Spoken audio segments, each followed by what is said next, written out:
Hello. So, you want to install a projector headlight on your Virago. Now, here's the thing. If you want to do it on the factory housing, that's not going to happen. You see how it has these adjustment bolts? They're attached directly on the housing itself, so you won't be able to adjust it. Even if you were to cut things apart and somehow jerry-rig attach the projector onto this thing, you won't be able to adjust the actual beam. So, which is back to square one. And so, this video is basically a quick little overview of attaching it and putting a universal housing instead.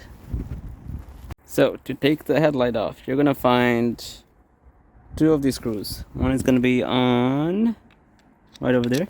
The other one's gonna be over there. And next thing you want to do is remove this. Remove the bolt over there. That's over way at the back. Remove that. And there's gonna be one more over there. Remove that guy. And this whole thing should come off. There's one more 8mm bolt around here. There will be a bracket with the Yamaha faceplate on it. Remove that as well.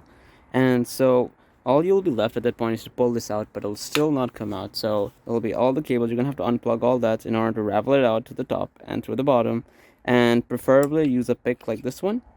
That is in order to basically not snap any of this plastic. Not saying it would, but it's just so that it never happens.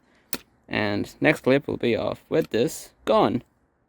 So another checkpoint worth noting. So thankfully Yamaha was kind of nice with us, and they use kind of unique connectors for each plug. So when you do take them off, you don't really have to keep track of them.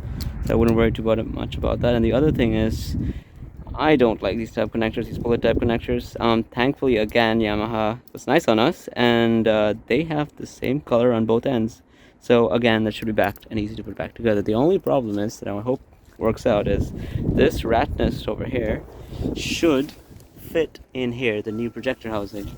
So we'll update. Quick little snippet.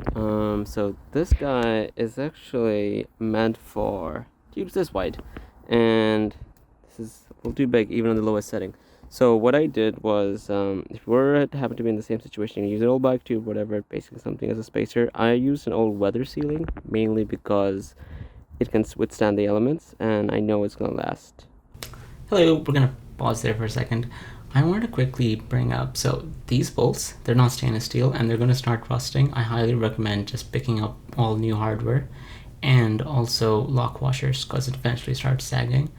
And while you're there, also kind of put thread locker there and then lock it in for the exact height, so that way you don't have to run into rust and such, and things start sagging, you're going back to readjust the headlight and all that drama. So back to the video. So it's now installed, and it did actually manage to fit in there. It was a tight fit, but it got in there. And all there is left at this point is a little pretty little sticker. Get rid of that now. Very, very pretty. All there is left is to adjust this thing, but I can obviously do that at night, and I need to measure it out. For that part, check out my next video linked here, and you should be able to see on how to adjust this thing, and it'll be a quick and dirty adjustment. And I also show you the before and after of using this same headlight with the factory one, which is this guy.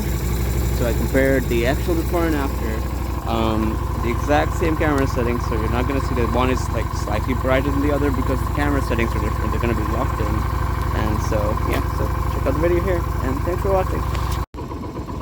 Many kilometers later, so I have it in a spot where it's a huge area. I think it's a good idea. Still loving it very much.